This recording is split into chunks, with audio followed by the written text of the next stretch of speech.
Коксоартроз қазіргі кезде өте көп. Адамдар малдас құрып отырмай, қозғалысы аз, көбіне компьютерде, телефондарда отырады. Содан жамбастың ішкі бұлшықеті әлсірейді. Қазір сіздерге сол жамбастың бұлшықеттерін қозғалысқа ендіретін, коксоартроздан қорғайтын керемет жаттығулар көрсетемін. Коксоартроздың белгілері, ол мысалы осылай отырады, мысалы жұдырығыңызды түйіңіз, артқа тірейсіз. Аяқтың бабочка дейміз, көбелек. Ұқсас. Осылай тұрып, бұлай байқап қараңыз. Аяғыңыз жерге екі тізенің жаны тиме ме? Егер біреулердің аяқ, даже мен 15 жылдықтың ішінде, 15 жыл тәжірибем ішінде осылай көрдім, аяқтар ашылмайды, жамбастар жабысып қалған.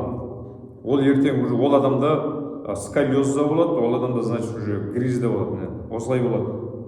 Біреулердікі осылай болуы мүмкін. Кейбір адамдарды бір аяғы жібереді, бір аяғы жібермейді. Не оң аяғы, немесе сол аяғы.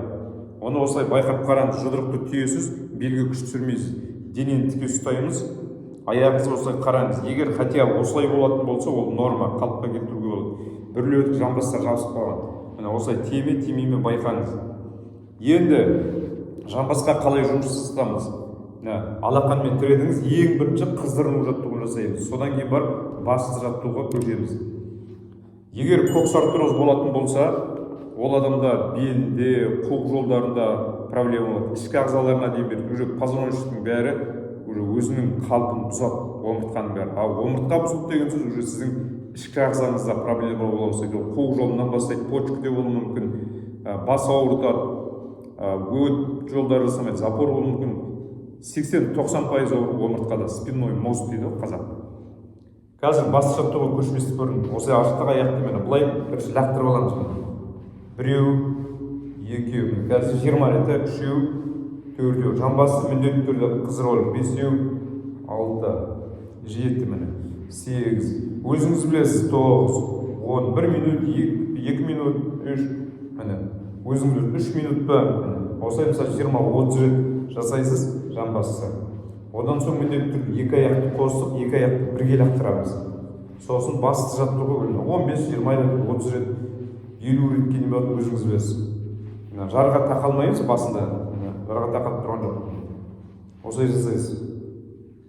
Одан соң ең басты жаттығу, егер аяқтарыңыз осылай істегенде тимесе, бір аяқ, екі аяғы да осылай болуы мүмкін. Немесе біреулердің бір аяғы жібермейді, қиналады. Оны күш түсірмейміз, өзінің техникасы бар.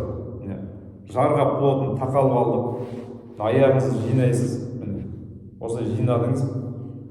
Бірінші бұлай басасыз, осылай тұрмай, бұлайынан басып 1 минут жұмыс жасайсыз жарға тақалып. Жар салқын болмасын, жарға тақалғанда осылай басасыз мысалы.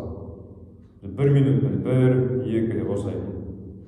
Қатты басын қыраймыз, арасы қайта жүреміз. Қатты басамыз, қайта жүреміз. Басамыз, қайта жүреміз.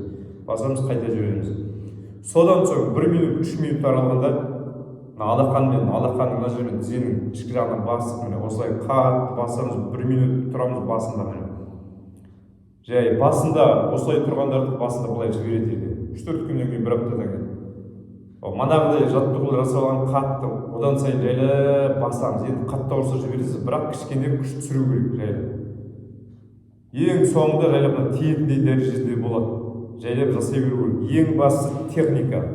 Бірақ қыздырыну жаттығуын алдымен жасап алу керек. Бірден жасамаңыздар, коксоартроздың белгісі бар адамдар. Бірінші қыздыру жаттығу, содан кейін бәрін жасаймыз. Онан соң лайк басыңыздар, комментарий жазыңыздар, қазақша видеоны көтеріп қойыңыздар. Аманшылық болайық.